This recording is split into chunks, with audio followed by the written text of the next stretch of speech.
Monsieur Josué Kabea.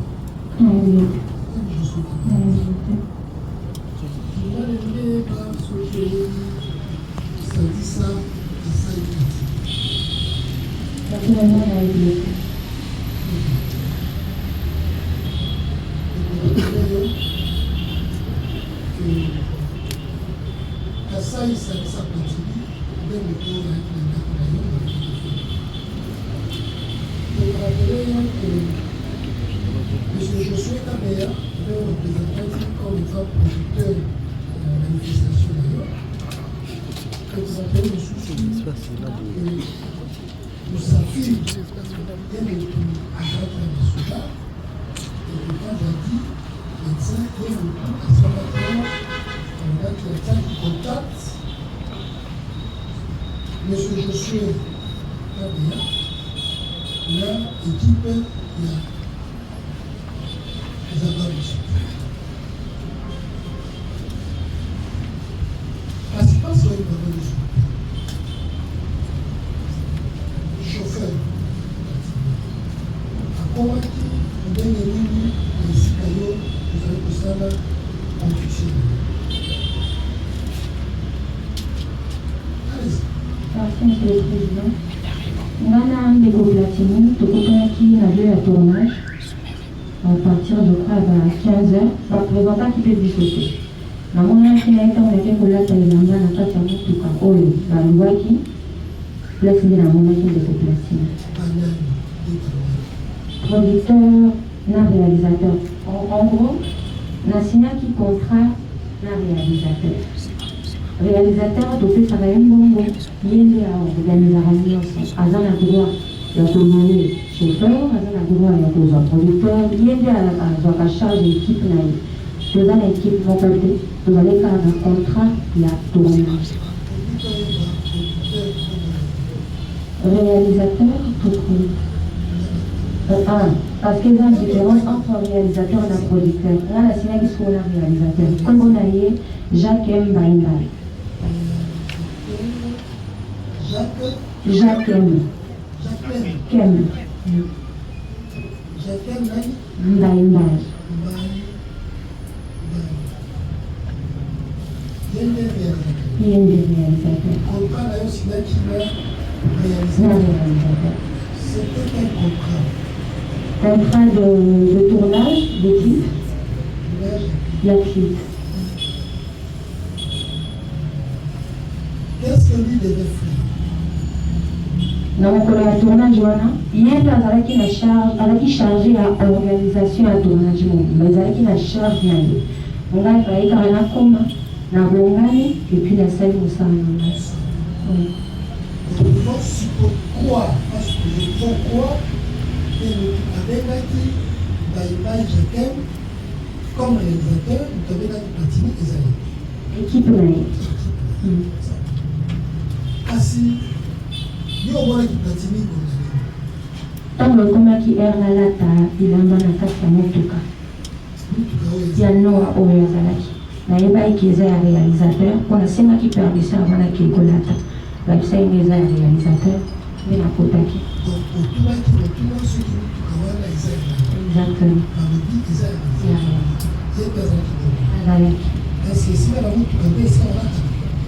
Bon, tant que tu es dans le tournage, tu tournes en Anzela. Les appels, bon, ça dépend. Je vois les acquis là-bas. Seul moyen pour là, comme dans l'état, et c'est comme qui, les acquis qui sont obligés de s'échanger le fait à mon tour. Les acquis précisément, la boulevard Tchatch, sur l'avenue, il y a concession, il y a Chabani-Nonda. Pourquoi qui déjà à 15h à 16h comme ça. Azaki Banda, Toyende Aibaki Mutuka, comment va Kokanga, comment va Kokanga. Nakota qui m'a fait. Nazalaki, na sac nanga, le bilamba, il balai, tant la kota qui peut s'échanger. ya bilamba. Sac de l'église. On a côté na on a singé ba ila na singa ka bilamba, ba chaussures, ba biloko na soka ya tournage. Quand on finit, on continue le tournage. C'est ça? Oui, papa. Monsieur le Président, pardon. Aussi ici, tournage. Oui. Nouvelle. Donc on a qui déjà 22h, si je ne me trompe pas, 22h, on a déjà tard. À quel moment précise tu t'es rendu compte que tu es venu pour On a, quand le tournage est premier prêt, na sengi ndekolanga mobali azolanga eloko na sac oyo ezalaki na motuka place alingaki kosechange. C'est en ce moment-là ndenayaki komema toute le sac na vie ezomonana te. Wana tant assis sur la table, tant alati, je suis sûre qu'on a déjà à 16h-17h. Qu'est-ce que tu as fait? Parle de tes Tant biloko ebongi, bon, comme nayebaki tona ninge azwi yango nazalaka kotuna bandeko, kotuna na équipe soki bamonaki sac nanga. Mais ezalaka ke tomoni te me nakangaki na nte moto azwi tokoloba non ezalaka kotuna.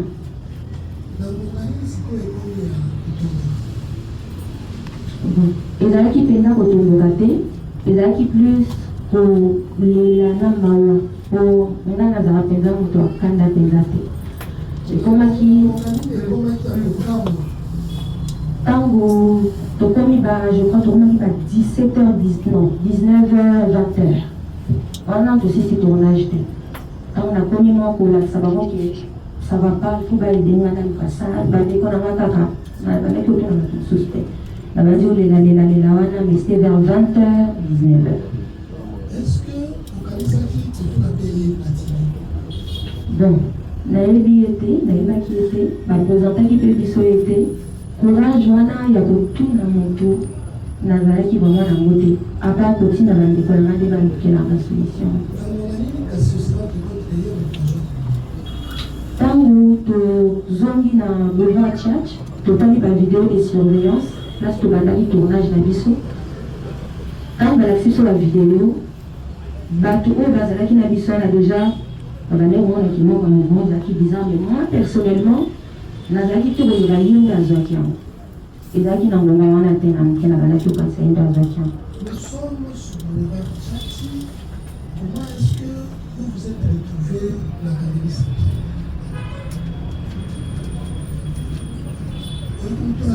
La galerie Saint-Pierre nde compliqué na SK na ORC na UTEX. UTEX.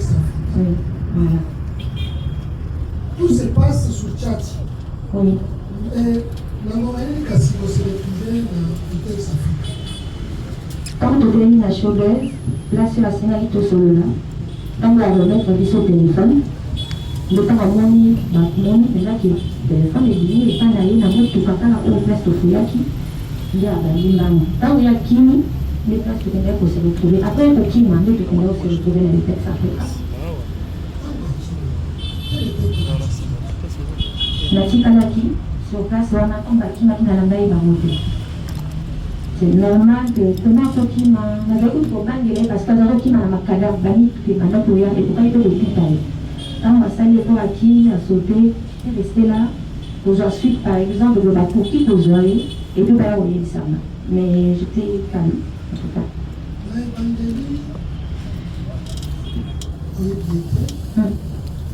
La personne qui l'a appelé ou qui l'aurait appelé, c'est Mbaï Katem. Voilà les gens qui étaient, et là, on peut venir Maintenant, je pense que c'est à partir de la showbuzz. Voilà, qui doit dire qu'on a quand même des solos que. Bon, pas la fête, là, qui est au Sali Mali, on avait quand même regret dire qu'en tout cas, il y a un tournage qui est au côté. Juste ça, mais pas me plaindre que là, tiens, pour toi, là, je suis non. Tu n'étais pas bien. Toi, c'était normal que vraiment les gens ikokai kolinga mais ikokai mpe kozonga parce que nde na bango tia bato to à l'aise intention mpe ezalaki te kobrutalize bango to kosalela bango eloko ya mabe kwa.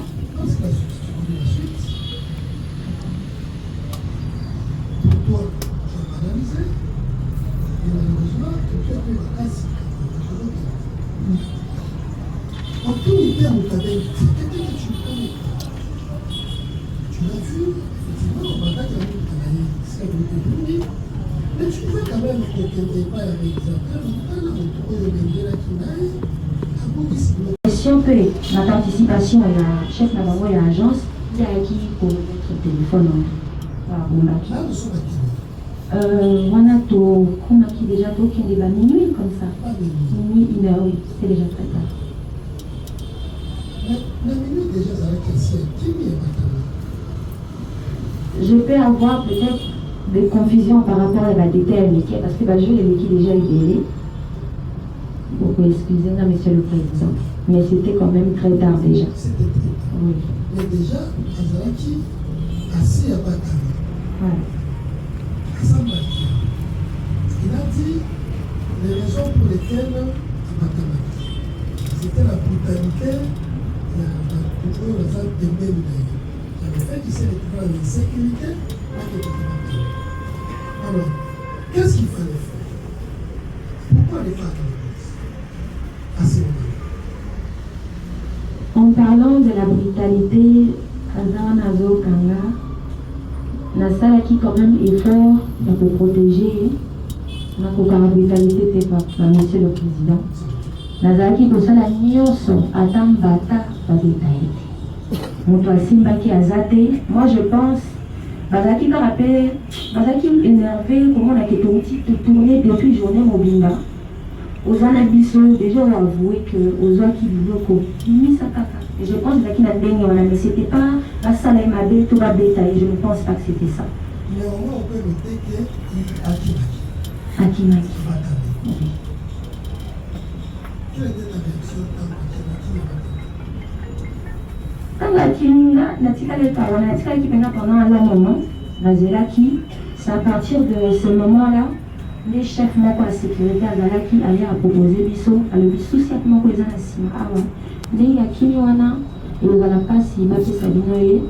mieux pour les policiers qui nous ont eu dans la société. Il y a des télémaki. Pour avoir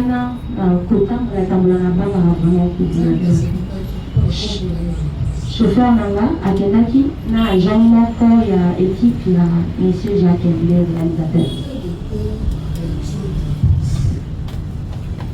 Quand baki ozobango, on a côté na motuka parce que mutazaki suspect na chou besoin. Bazaki na sécurité na ngati côté to la vie ba on a prétexte. Nayebi que le policier ba on a aujourd'hui peut-être qui na souci. Non, ba zaki était. Nous nazaki au banamusika, bazaki koloba que bakokaki obimisa ndeko créativité, ifaki supérieur ce qui hiérarchie moko ifaki ala kobabimisa.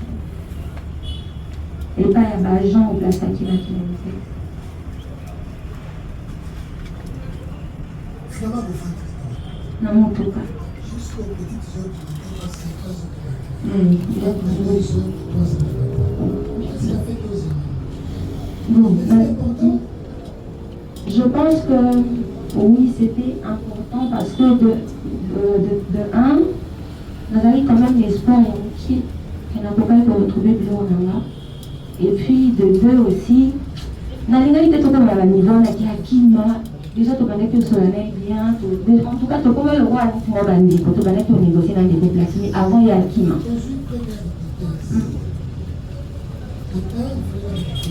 Espoir comment est-ce que tu pouvais quand on a monté à un téléphone, on a même au place il y a qui va à la chaîne des alliés. Quand on a monté hier au Paris, on a monté à la vie sûrement, on a même tout peut-être que dans la place, on va pour ma vie, l'espoir. L'espoir. Non, là, qui vraiment la suite, non, mais c'est à part quand. Tu as vu, Tant que les policiers, qui connaissent des populations, pour quitter, vous mettez ça dans l'eau. Alors, vous voyez, ça qui, en tout cas, c'est maté. Là, qui sous l'espoir, on a été là aussi au Logan. Pour l'espoir, a été, comme déjà, elle est l'équipe, dans une date, qui est là, pour parce qu'il y a une allez, nous avons là. Mais dans le moment, pardon, monsieur le président, la fin de la motuka, de la moni, la Jeep, et c'est ma film. Et donc, on a déjà avant un soda, batterie, banque, ça n'a pas. On a côté des Jeep, avec des bosses et côté, les côtés. Ok, la béni va tout la éviter. Qui n'a pas compris, mais la Katia Moutuka toujours, la kita quitté, la valée car il y a pas de la Katia Moutuka. La commune a DJ pour les communes. Je pense que c'est ça mon équipe dans la production. Avec le Solananga, lui, chef a déjà fait ça au bout.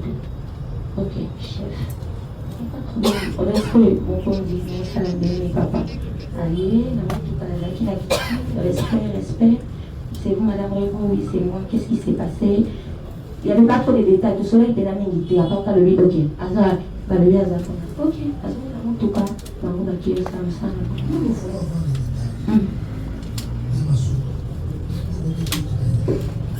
C'est lui qui s'est approché de toi, ou bien c'est toi qui s'est approché de lui? C'était approché de moi. Vous avez la carte, ça vous tout à l'heure, toi, tu as la carte.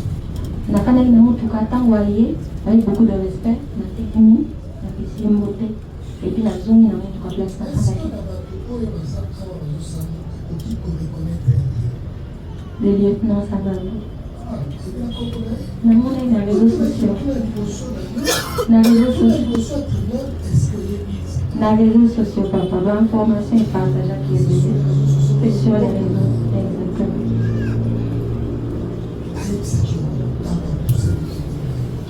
Ça, on a connu à se présenter, c'est le chef, enchanté. Alors, donc, on a vidéo que les autres, puis et tout, on a vu la confusion. Après, oui, c'est ma moto au sol. Après, on y vient ça, puis on agit ça pour la vie dans la partie. Et puis, après, il y a pas Comment il était gazoué? on a un acquis dans mon tout cas. On a un acquis dans cette tête. Malheureusement, pour quel état? Malheureusement. D'accord. Malheureusement. C'est un cas qui a ça.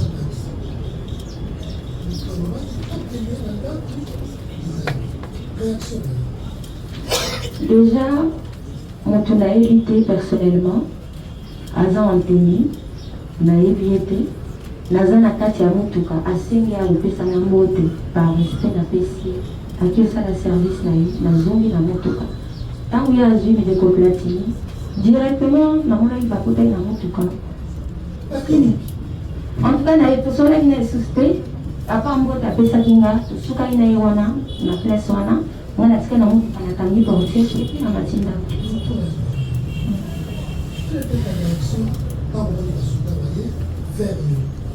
Tu les as pas accueillis. Tu as dit, officier à la Soudan intérieur, à lui, c'est pas tel, lui, gars, vous voyez, vous te voyez qu'il y a ça qui a battu Bazouillé. Pour toi, c'est un soulagement? Pas vraiment. Pour la banque qui n'a la banque qui n'est pas là qui vraiment et banque ça n'a pas place. Na kanisa kinga pe ba kwa ki umimanga na banque. Bazouaki. Aujourd'hui, si Maromaki, tu étais inquiète. Mais tu avais au moins la certitude, la confiance que nous connaissons comment dans le corps à téléphone. C'est pourquoi au fond de la question, jusqu'à ce qu'effectivement, Basoda Baye, Bazouillé. On est au salaire. Côté Parce que Canada. les gens évacuent les gens dans beaucoup de choses. Tu devais raccrocher, n'est-ce pas? On dit, non, c'est pas, donc il est d'ailleurs, maintenant, nous sommes dans l'homme, il a dit, que le temps va te prendre dans l'homme. C'est là où l'on va pouvoir faire ça. Comme je disais, Monsieur le Président, dialogue Viangana est vraiment égalité na chef dans les besoins de place, nous écoutons platine. À part moi, de Pesana na Bango, sous la mission, la mission à moment on est là qui voilà. L'équipe a tout lâché d'ailleurs. Oh, on a mon qui est avec un enfant, au place na la qui non rien n'a été. Yanga est avec à part. Au place na la qui l'équipe est avec un monto comme moi. Non, Non. qui conduisait? Nous, on est avec l'équipe Nagate et là qui a Lego, Platini, à Lego.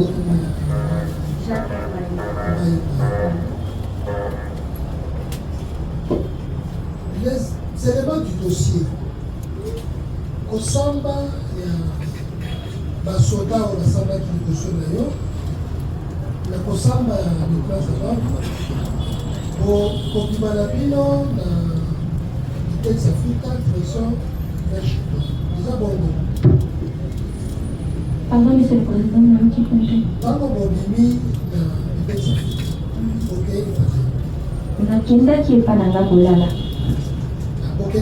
nga nakenda ki epananga kolala ozali na chauffeur oui mondele ndenge asalaki motuka asalaki ke ntango azokoma motuka motuka ezoleka ekomoto c'est-à-dire eza na biloko lokola na écologiseur esalaka kitoko na bato azolaka sokomaki bazolaka ntango na avance mpenza liboso namoni motuka moko ezala na vitesse makasi nabangaki mpe po nayebaki kutu te ezalaki bango nde bazalaki kolandanga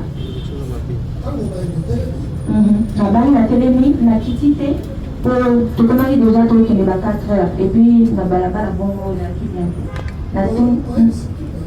te nde abengaki bandeko ya ekipe na bato nanga ekipe nanga problème ezali bayebisi balobi tozokende epa mama webo koyeba biloko eza na kati ya sak na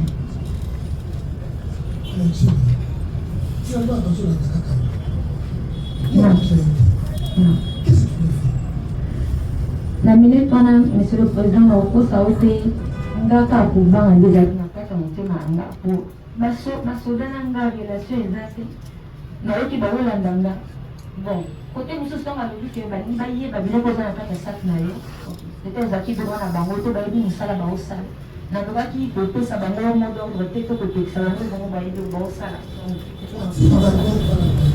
natiki bango te balandi nga na tosolaki na bango te monsieur le président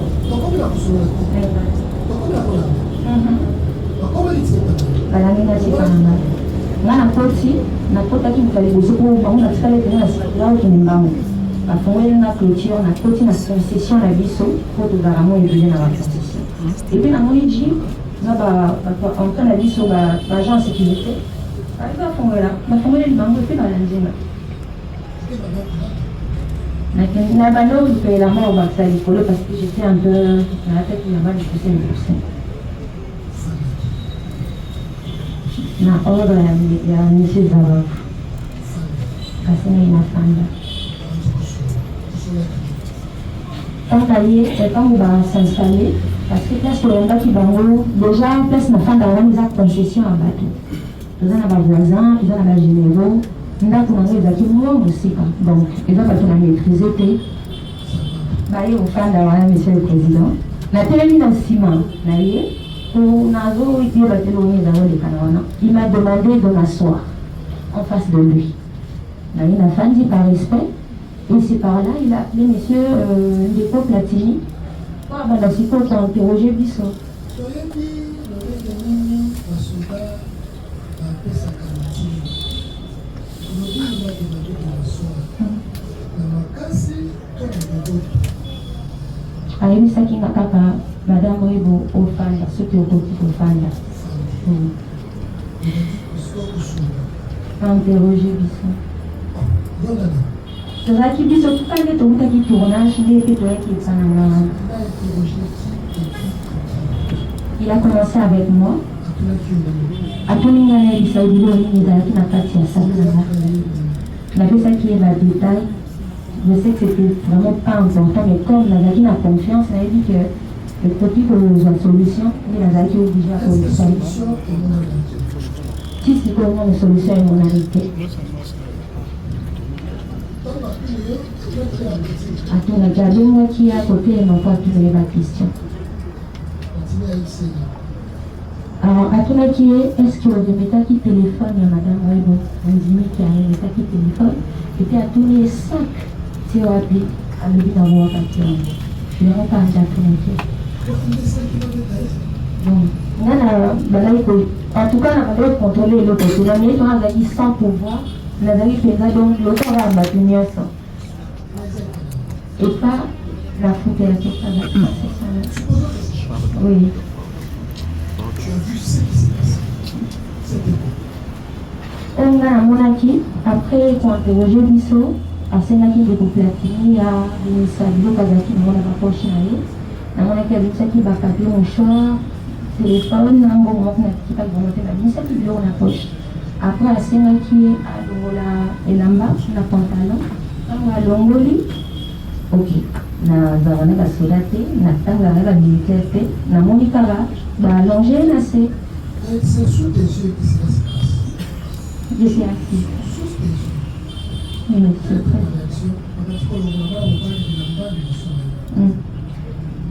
J'étais gênée d'abord parce que c'était pas important pour moi. En tout cas, normalement, les acquis l'important, c'est comme vous avez besoin de poser, regarder à mon amour, madame. Après, comme on a dit que les taïfs, ceux qui battent la vidéo, c'est un peu bizarre, la dette pour ajouter. Mais pardonnez, monsieur le Président. Réaction à mise à qui très gênée. Oui.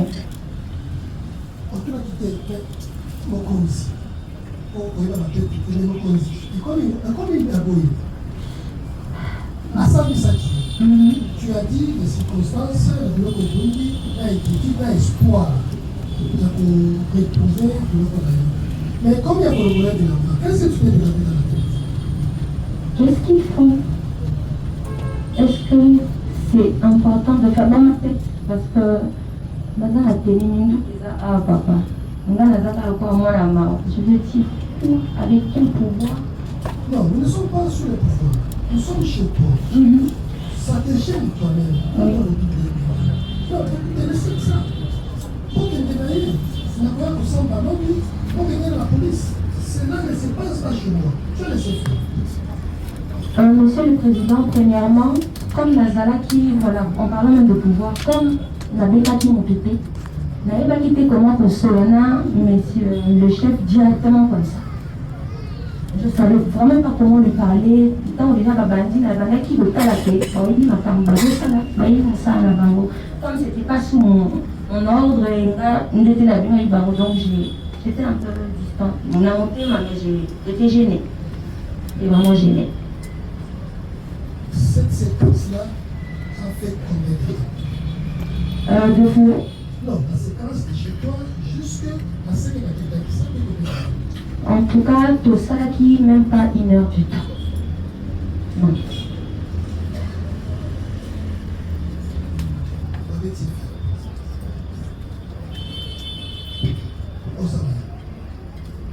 Monsieur le Président. Docteur qui est là, on a qui te dit que considérer ceux qui assomment la soirée qui est là. Oui, voilà qui est là. Ceux qui assomment la canne qui est commande, c'est-à-dire à bloquer. Normalement, on va canne qui est bon. Ceux qui assomment les militaires qui devaient s'interchanger, c'est-à-dire pourtant quand il y a canne qui est bon, on pouvait être sous soit remplacé. Moi, je pense qui est mon poste je ne pouvais pas voir ce qui se passait. Pour tout le temps que la qui nous a qui braqué sur Bangote Hermès. J'ai déplacé un peu mon visage. Ceux qui assomment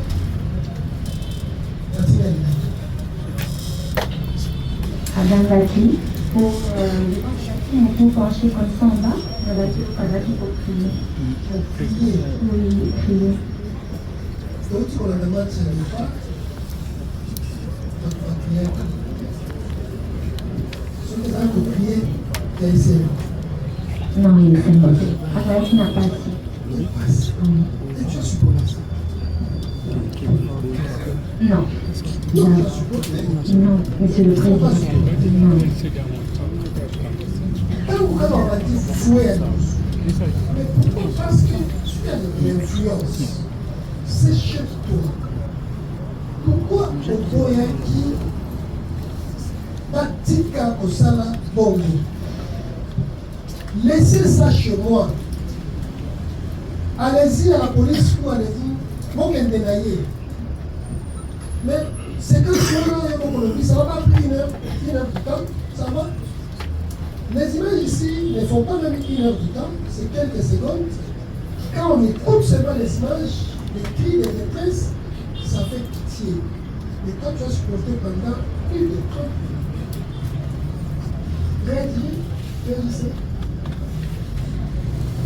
Monsieur le Président, vraiment, je ne sais pas comment expliquer Nazaki na moment wana.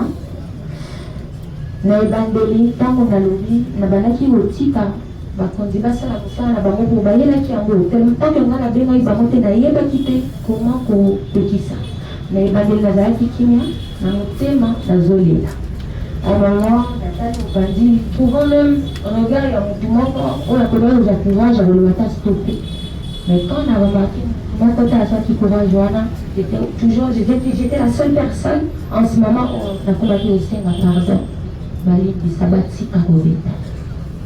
Batika Batika na no kobeta. Quand Bazo beta, c'est à ce moment-là qu'il a accepté que je ne pense pas que Zaki na moment là parce que ngama ko ayisenga déjà bien avant. Na moment là à part ko lela ni Zaki olela na yoka kiena te ko lebaje kwa.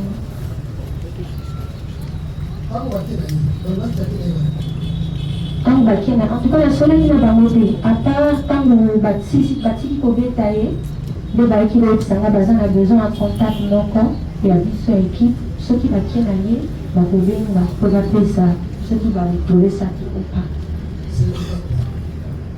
J'ai parlé avec le lieutenant Zarabou, mais ce n'était pas mon numéro personnel parce que je le connais personnellement. Je ne pouvais pas. L'équipe, oui. Oui. Jusqu'à quand précisément vous avez fini de parler? C'était très tôt le matin. Quand Zalam de Poplatini, avec Naïka pour Azwa Vinanga, et Atunanga pour la dernière fois. Ce qui n'a pas qui, pour le Kélan de Poplatini, solution dans ma carouta, le baki à ça, qui n'est pas à voir qui, voilà qui est sur la dernière fois. Déjà, quand tu as OTC, le Kanaki, tournage de Kai Moulaï, soirée Zalaki Moulaï, je ne voulais plus continuer pour ça, ma campagne, la salle de pour moi, je voulais qu'on stoppe Bastika. Je voulais Bastika stopper en fait. Signature pour le Salama qui signe l'engagement, la restitution de deux engagement.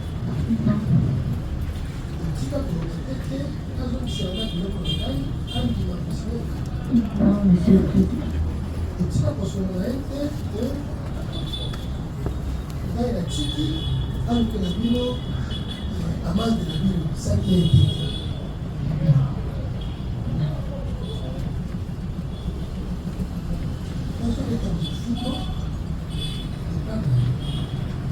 Tu n'as pas ordonné.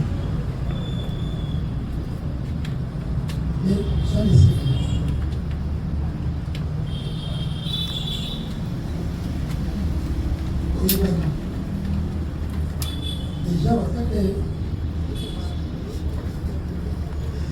Déjà, non, qui est capable. Mais il va n'y pas, qui est capable, monsieur le Président. En tout cas, la évité ni les pour l'État, la évité qui a écouté sa voté, tant que peut-être citoyenne de son pays, mais pas tant que réseau. Pour la vérité, je n'en ai pas pas pendant la vie très simple. Va voir pas le conforme de la ton sauce. Tu ne l'as pas demandé de discours. Non, monsieur le Président. Mais tu as laissé venir. Ils m'ont suivi. Na pesa qui m'ont déjà adresse nanga et pas la batte. Na mema beji et la nanga qui toujours qui de 4 heures. Monsieur le Président.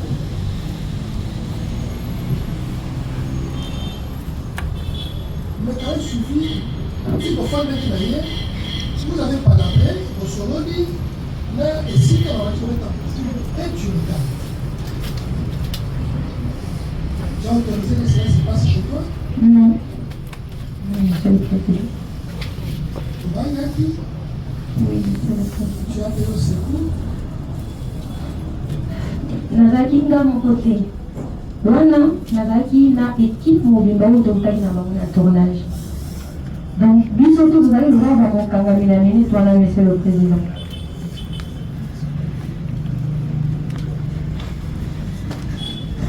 Monsieur le Président, la maman a dit surtout aux alliés de Kwabamokangani.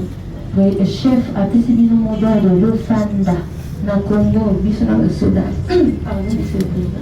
Avec vous, la peine à rencontrer. Je n'avais pas pouvoir. Colonel, Oui, monsieur. yo étant artiste musicien, oyebani. Tango moni ngulupa ya basoda bakoti na esiko ozosa mosala na yo obengi bango te nini te. Réaction no mpenza kozala. Na comprends que ça fait esika nazosala mosala nango. Mosala na yo oli omona bapolisier baye koprotege yo me omoni bato ya manduki bakoteli yo ngulupa. Réaction na yo. Avec un rebanga. Kakobanga. Oui. Kaka ngulupa wana elandi yo tina ndako na bino. Babandi kobetama. Réaction na yo.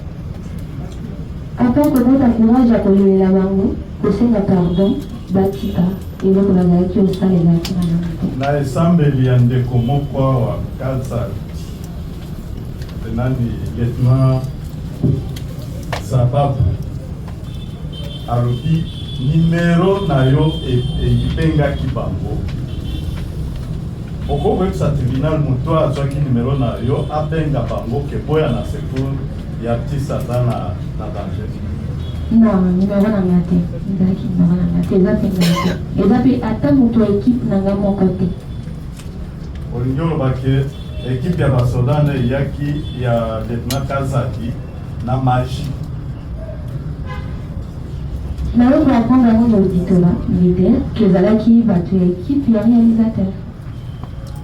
L'auditorat militaire, ça c'est quoi apprendre avant. Tant que l'on est au Sambo. C'est le tribunal parce que depuis Vanda qui t'a envoyé la voiture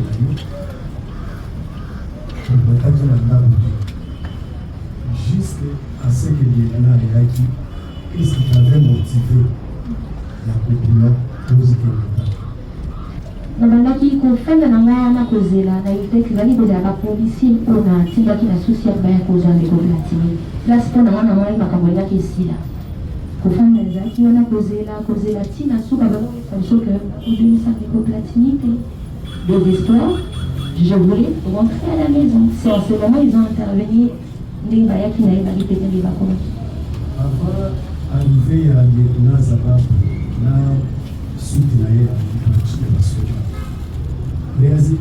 réalisateur na yo azalaki wapi? Azalaki sur place.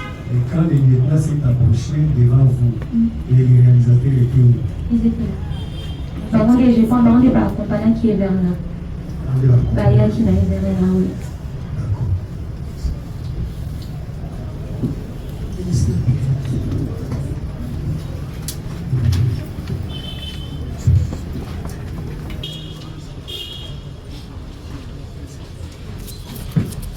Prévenir nous avons que ce soit. Monsieur le Président, nous sommes à Kinshasa dans la nuit du 17 au 18 avril 2025.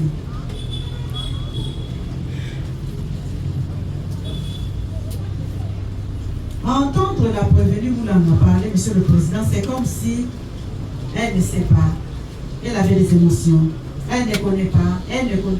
Monsieur le Président, il y a un adage qui a toujours dit mentez, mentez, il arrivera quelque chose. Même pour mentir là, Monsieur le Président, il fait quelque chose. Monsieur le Président, la prévenue, vous l'avez faire quoi à votre police du tribunal? Que lorsque le prévenu Zabab est arrivé au niveau des showbuzz, il n'avait pas échangé avec elle. Alors que, il a même semblé vous dire qu'il ne connaît pas M. Josué Kabila. Admettons que la prévenue Rebo ne connaît pas M. Josué Kabila. Lorsque Zabab arrive, il vous l'a dit ici à l'audience passée. Il s'est présenté devant la dame. Comment on peut faire une intervention? Puisque déjà, le produit Gazadi vous dit que son neveu l'avait appelé pour dire qu'il était en détresse. Il était en détresse. Mais comment on peut intervenir quand on ne connaît pas la situation pour laquelle on doit intervenir, Monsieur le Président?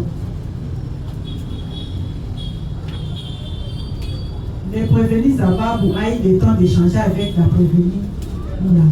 Puisqu'il ne connaissait peut-être qu'on lui avait donné juste un flash. Il fallait intervenir. Mais avant d'intervenir, il devait quand même connaître les motifs pour lesquels il devait intervenir cette nuit, Monsieur le Président. Prévenu Moula Ngachimpaka. Est-ce qu'on peut ça à tribunal? Nani a été représenté hier et pas Inayo?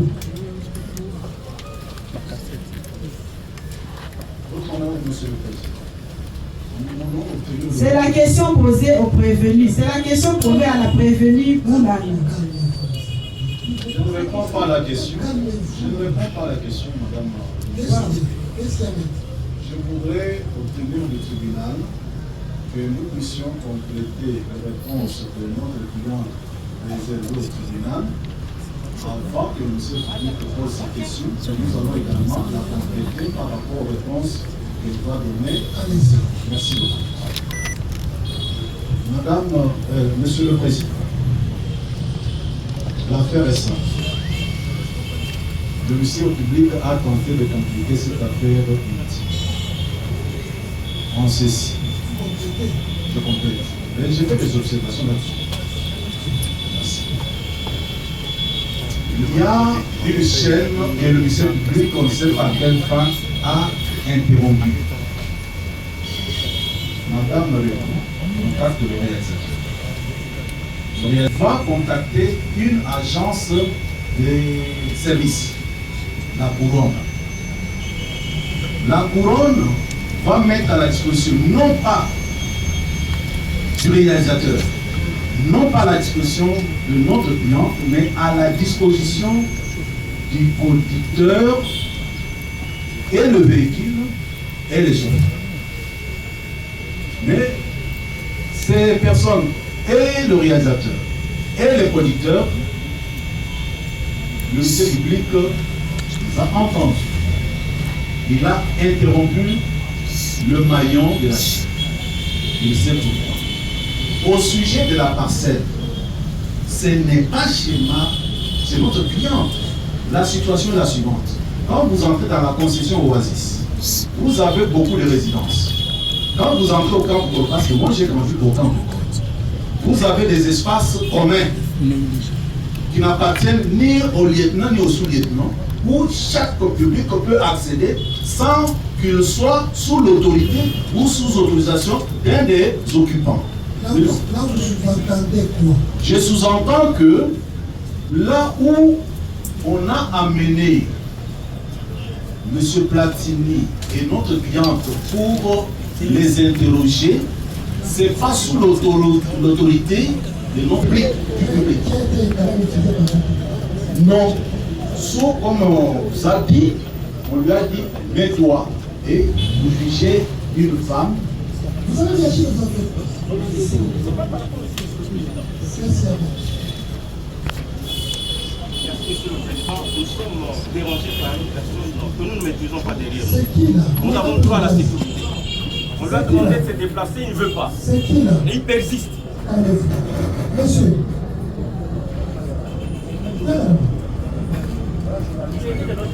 Calmez-vous. C'est qui? Monsieur. Tout le monde qui me fait croire avec des lobbies, c'est qui fait que ça.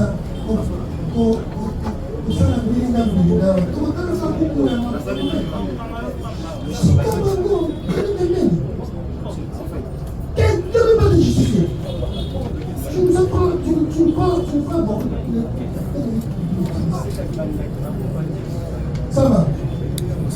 On peut évoluer. Ça va. Nous terminons cette observation par le résumé suivant. Notre client contacte le réalisateur, M. Jacquem Mbenga. pour le tournage.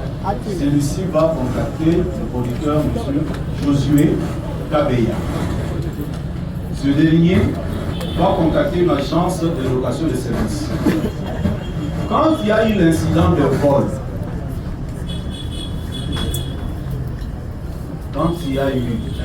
vol, monsieur le producteur Josué Mbaïmbaï, trouvant que l'image de ses affaires était ternie par le voleur qui a été mis à son service, va appeler son cousin, le sous-lieutenant Kazaki. Donc comprenez que ce n'est ni Révo, ni le réalisateur. Il appelle son cousin, c'est son cousin qui va maintenant lui envoyer le numéro des abats. C'est ainsi que... Monsieur le Président, nous allons faire notre comparution pour le compte de la République. Maître Bongi Elembe, j'espère avocat au Olutsesa Gombe, conjointement avec Maître Justin Monter, avocat pour la Cour d'appel de Kinshasa.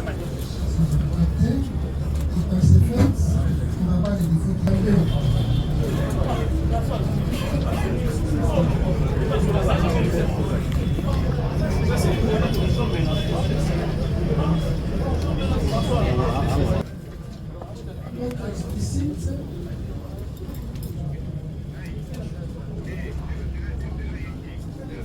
à la Côte 177. Question qui a appelé l'intervention de type de la taxe force 7000. Réponse. J'ai vu le producteur M. Kabeya parler avec Mme Debo pour dire qu'il a déjà appelé les... Et lorsque les militaires sont arrivés, c'était déjà 24 heures du samedi. À bord de 2 jeeps, ils ont récupéré Platini entre le maître des gardiens de la concession. Ils l'ont passé dans la cabine et devant la jeep. Puis ils se sont dirigés vers le magasin Kitambo et vers la résidence de Madame Zéro. Les producteurs Kabeya, qui étaient dans l'une des voitures, et moi, c'est-à-dire avec Maïmaï, j'avais pris une moto comme j'avais travaillé, puis 48 heures ici, dans le chemin. Alors, il s'agit de réagir par rapport à l'observation faite par la défense de la prévenue, que, et là j'avais su de la présence des militaires. On a quand même mis en contact avec Kabeya Joshua, qui m'a dit qu'il a fait appel à l'intervention des militaires. Ça, ce sont les abattus. Merci, Monsieur le Président. La parole vous a été. Monsieur le Président, je pense que tout est clair. Vous savez, Monsieur le Président, quand vous prenez un ballon d'air et que vous cherchez à tout prix à l'enfoncer dans l'eau, il ne va jamais, puisqu'il y a une loi qui dirige et qui soutient ces ballons d'air. Il ne va jamais s'en sortir. C'est comme ça. Elle est têtue. Elle est têtue, Monsieur le Président. Heureusement que votre tribunal venait de recadrer. Et répondre d'ailleurs à la question, ou bien à notre réaction. Monsieur le Président et les réalisateurs, M. Maïmbaï et Josué Kabeya, étaient tous présents. Ils étaient tous présents, Monsieur le Président. Lorsqu'il a fallu amener M. Kassai, qui est Maïmbaï, après il montre que c'est devant chez lui. Mais M. Kabeya était là. M. Kabeya était présent, Monsieur le Président. Ce n'est pas ici qu'on va faire semblant de ne rien connaître, Monsieur le Président. Monsieur le Président, la prévenue Chipaka. Vous dites que il ne connaissait pas Zababou, il ne connaissait pas, il ne connaissait pas. Et d'ailleurs, je voulais revenir sur l'observation de la défense de la prévenue. Monsieur le Président, est-ce que la prévenue Rebo peut vous donner son adresse? L'adresse est indiquée sur les dossiers. Oui, Monsieur le Président. Je voulais qu'elle-même me dise pourquoi, Monsieur le Président. Puisque la défense veut vous faire croire que les lieux où la partie civile, mais ça dit ça a été amené, c'est un lien public. Non, Monsieur le Président. Non, Monsieur le Président. Elle-même vous a dit ici tout à l'heure là que c'est une concession qui est occupée par plusieurs locataires. Et dans cette concession-là, Monsieur le Président, il y a des gardes. Il y a une sécurité. Et je ne pense pas qu'à 4 heures du matin, cette sécurité-là pouvait facilement ouvrir la porte, ou bien le portail, à n'importe qui. Non, Monsieur le Président, non.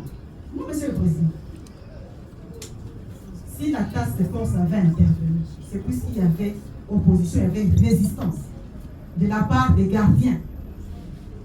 Là où la partie civile Kassai avait trouvé refuge. Mais quand il veut vous faire croire que, non, quand je suis arrivé là-bas, d'ailleurs, moi je ne savais pas. Heureusement que votre tribunal, avec un peu de sagesse, il a posé la question de savoir, mais vous avez un véhicule, il y a des rétroviseurs. Vous voulez la nuit, vous ne savez pas regarder de gauche à droite. Vous ne savez pas regarder de gauche à droite s'il y a quelque chose. Monsieur le Président, elle vous dit que quand elle est arrivée au niveau des Tambo, elle s'est arrêtée. Elle a envoyé, elle a dépêché son chauffeur pour demander à la Jeep qui la connaissait. Non, Monsieur le Président, la Jeep ne la connaissait pas.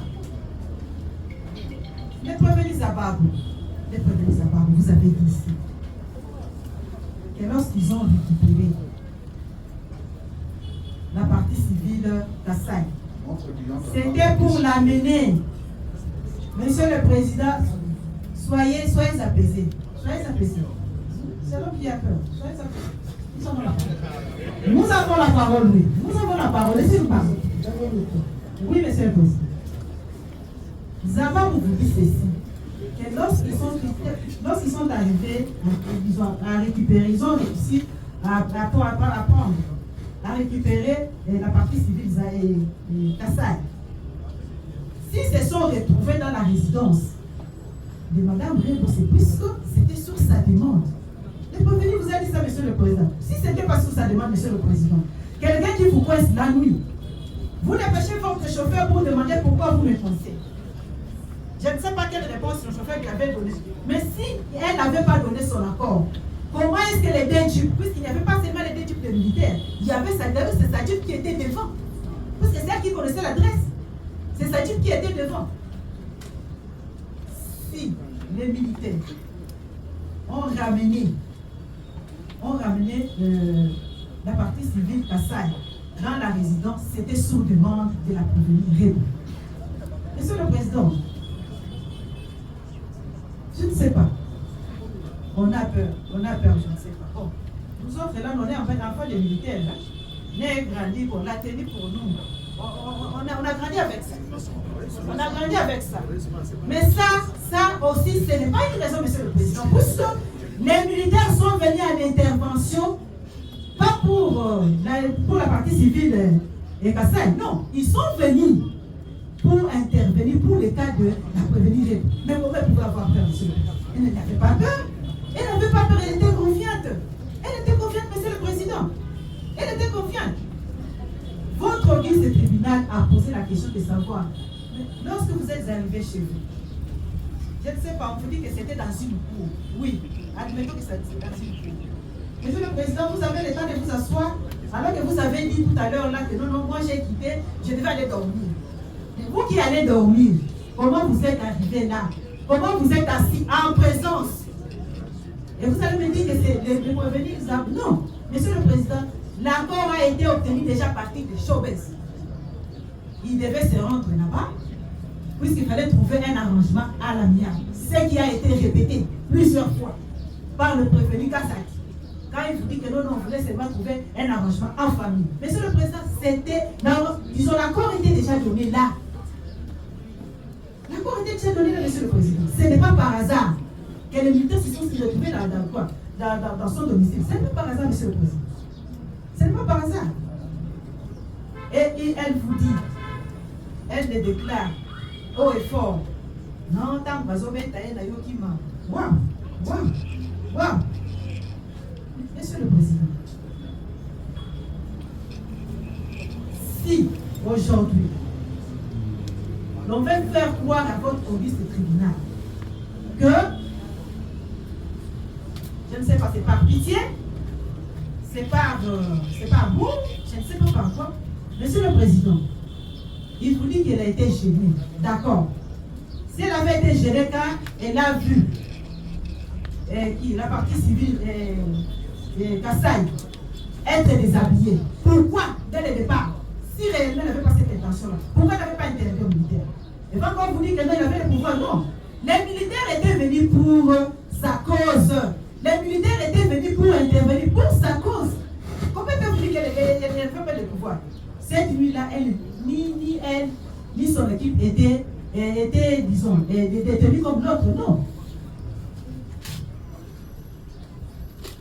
Au niveau elle vous dit que d'ailleurs elle avait protégé, puisque les faits c'était le sac avait disparu bien avant.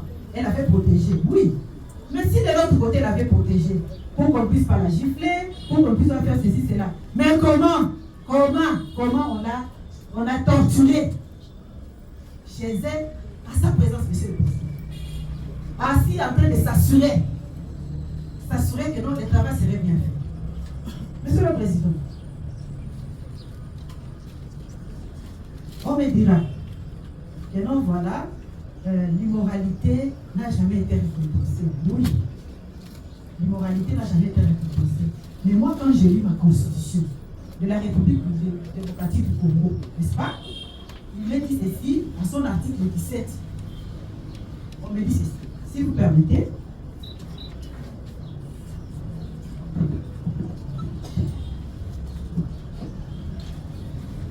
Monsieur le Président, sincèrement, je suis jamais.